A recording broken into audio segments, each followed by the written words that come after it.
los ciudadanos que estén informados, que estén articulados a las nuevas tecnologías, pero al mismo tiempo mantengan su identidad, su cultura y su ciudadanía, son aquellos que serán más capaces de crear, producir conocimiento, información y, en último término, valor en una economía que es de la información y el conocimiento.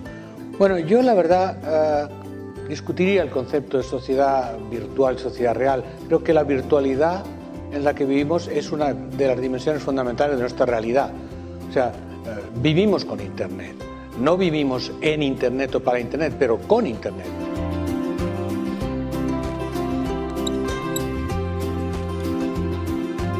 We're in a moment of time in which our society is undergoing profound and prolonged change. Technological change, cultural change, economic change, political change, and education has to prepare kids not for the world that was, but the world that will be.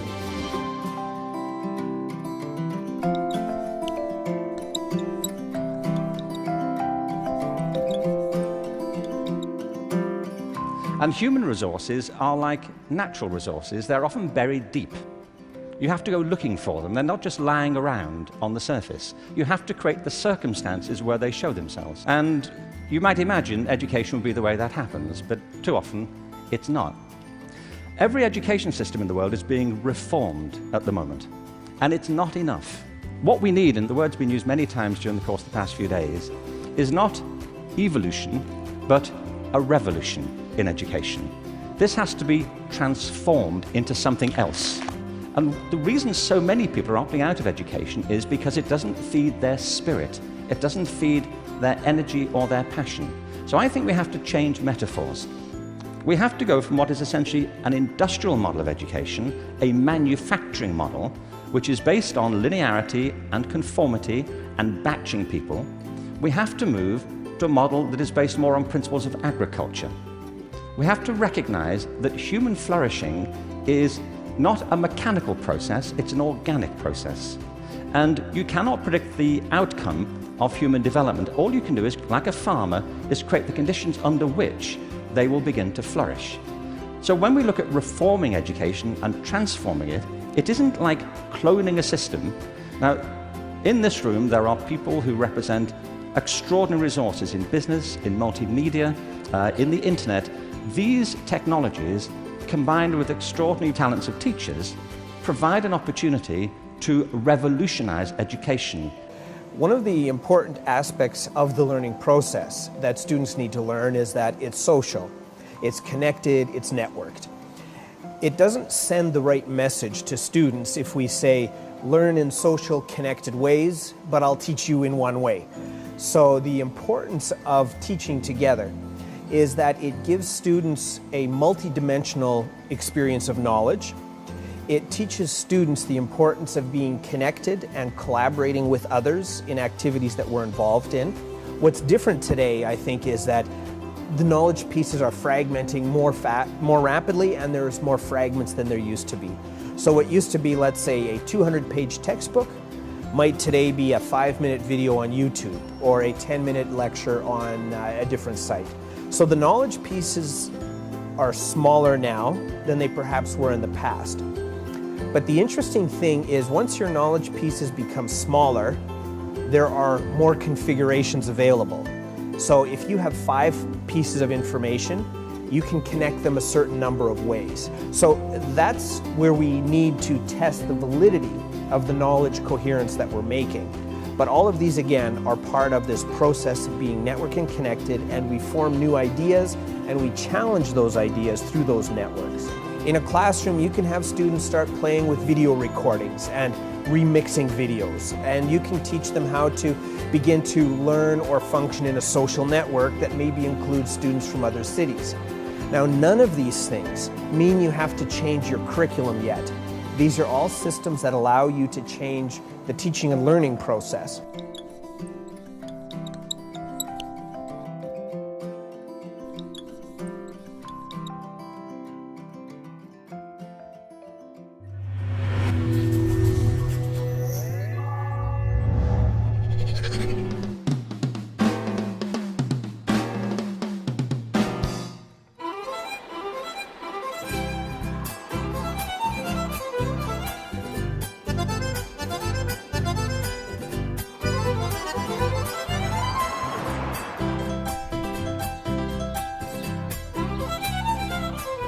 Bueno chicos, hoy vamos a usar uno de los programas que viene en las netbooks, que es el Audacity. Es un programa para grabar sonido.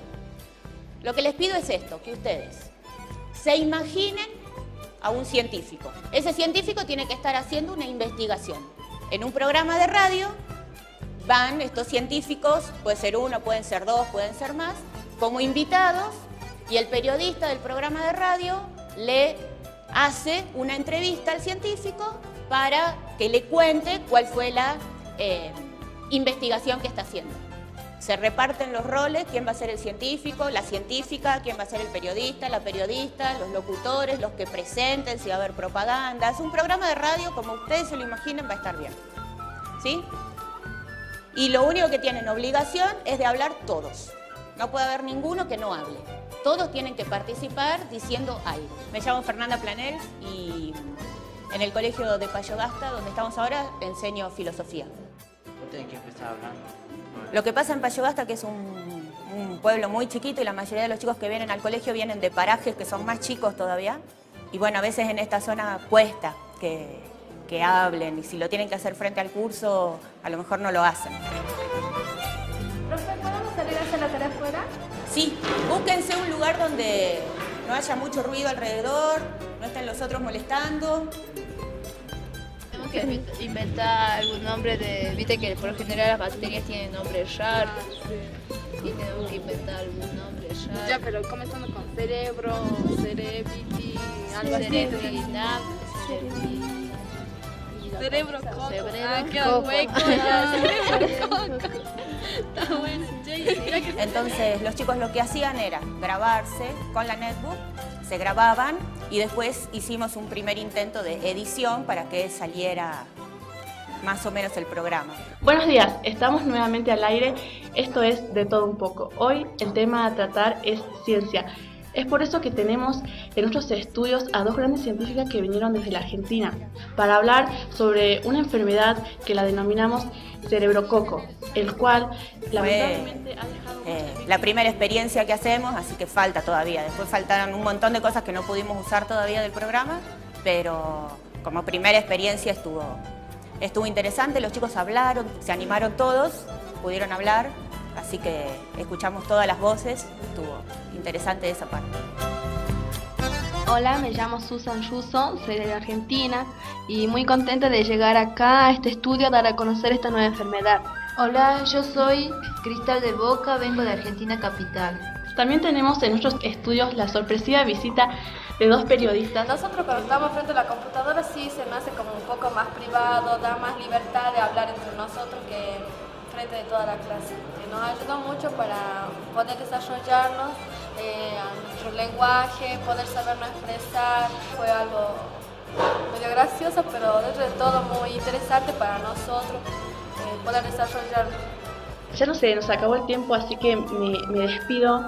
Como siempre, mi nombre es Janet Jackson. Nos vemos en otra programación con otro tema a analizar. Muchas gracias. Nos volveremos a ver. Hasta mañana.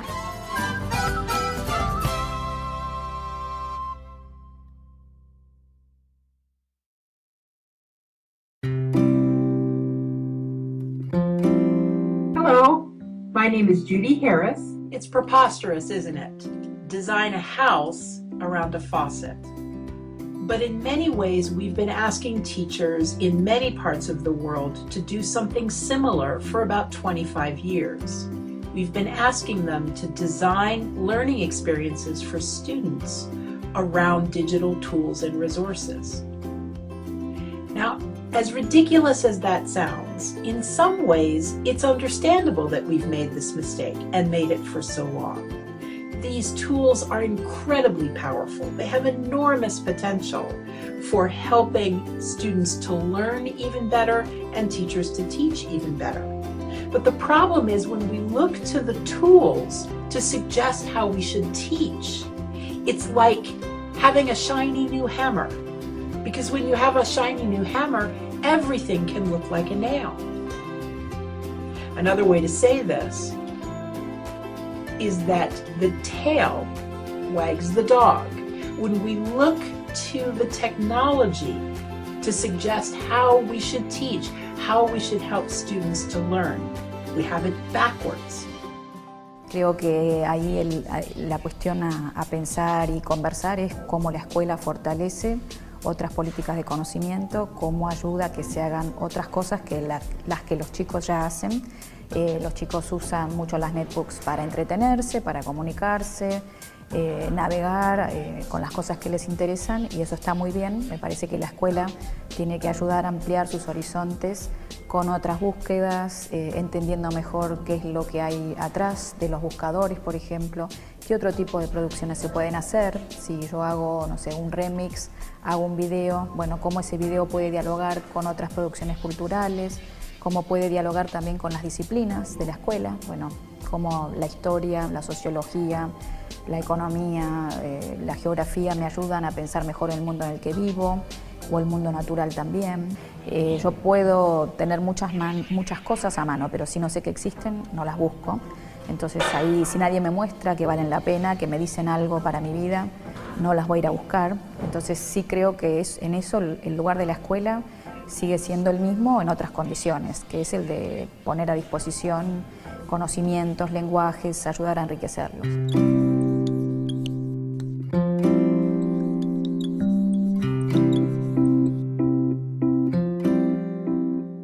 Traditionally think about the distinction between formal and informal education, what happens in schools and what happens other places.